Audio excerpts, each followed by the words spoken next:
Yeah. You see Nelk and Andrew Schulz, speaking of like calling you a cheapskate over here. Yep. So I watched that podcast, and it's so interesting to me to see how that all went down with Steiny and Andrew Schulz. Did you see anything about it? Yeah, I did see it. Man, that was brutal. I love Andrew He got Schulz. pulverized. It was a fun watch. It was so a fun, much. fun watch. He goes, nah, that's what you should be doing. You're getting your moments. Yeah, Get your moment, champ. Yeah.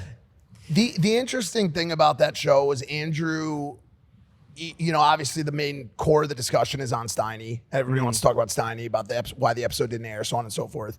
But Andrew, I don't think I've ever seen Andrew come to a show with that type of energy before. Yeah. I know. Do you know the situation? Yeah, I know there was some stuff that happened before the show. No. Dude, Kyle has done an excellent job of building a brand.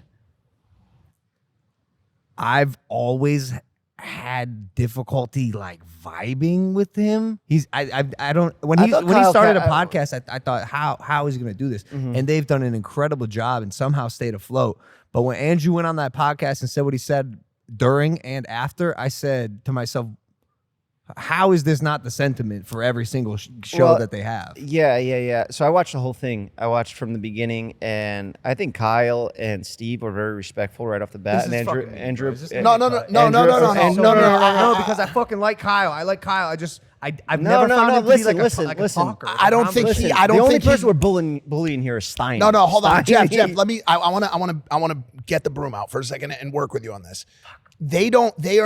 Kyle is not claiming to have it's not a podcast. It's like you sit down with a bunch of homies and you bullshit. Their show is very loose. Like homies together. Like maybe they didn't.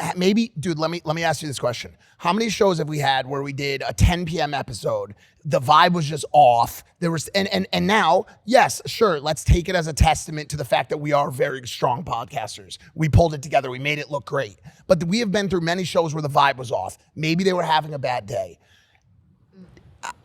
You got to walk before you run. You know, what does that mean? I mean, like they.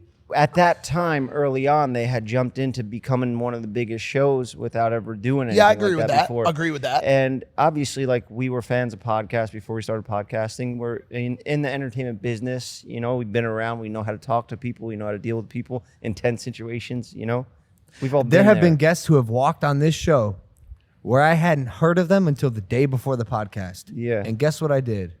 Significant amount of research, so I would make the guests feel welcome, appreciated, respected, and relevant on my fucking show that I'm invited him on. Yeah, but not only that is like Andrew Schulz is massive. Not just a guide, like he's highly entertaining. He's very good at what he does. Shark like, from New York, come on, from bro. the fucking Shark.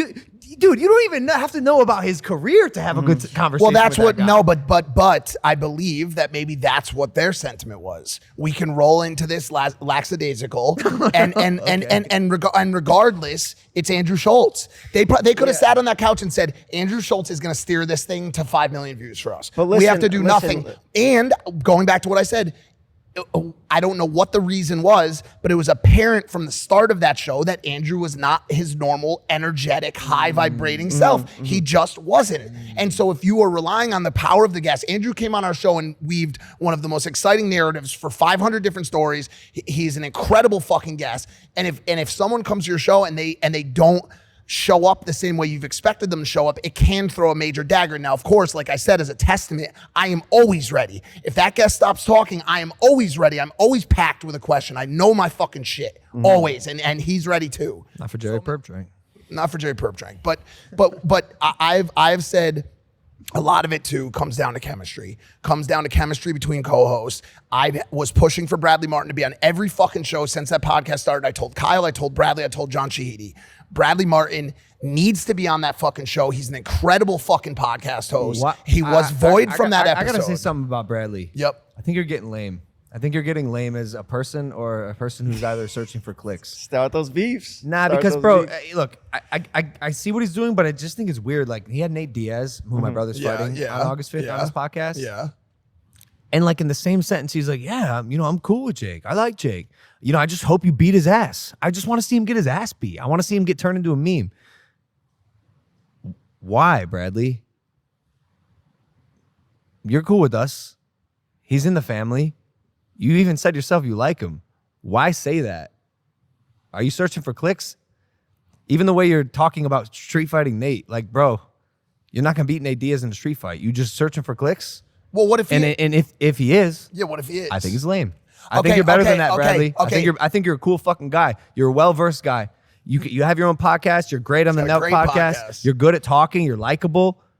You're not a guy who has to like create beefs to be cool or relevant, especially when it comes to like Jake. Like, you guys are cool. Why would you say that? Sometimes people just like to see chaos and see the world burn, you know? I think it's lame. I think it's better than that. That's what I'm saying. This is we started off saying Bradley was good. Now we're going Bradley. Stop. He said that. He said that. I think he's a great podcast. I think his current take online on certain things is very reachy.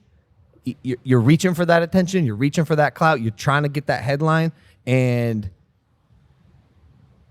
for people who you have real life relationships with, sacrificing one for the other is fucking lame. That's what I'm saying. Yeah. Well, the good thing about what you just said is I fly back to LA on Monday and go straight to his podcast. Nice. So and I'm having Steiny. So the funny thing is he'll actually get to respond to this clip with me on the show, and he'll have a response to it, which is fantastic. Yeah, but can you make sure his response is based no, like because the current climate? Sure. Like look, and I'm saying it's lame because I've done it. I've been there, dude.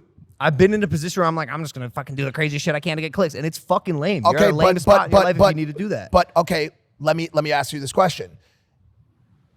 This is a very interesting conversation because as someone who has been there, maybe you harness the empathy to understand what this career is like in the space and why you may be put in a position to have to do that type of thing because you've been in that position before.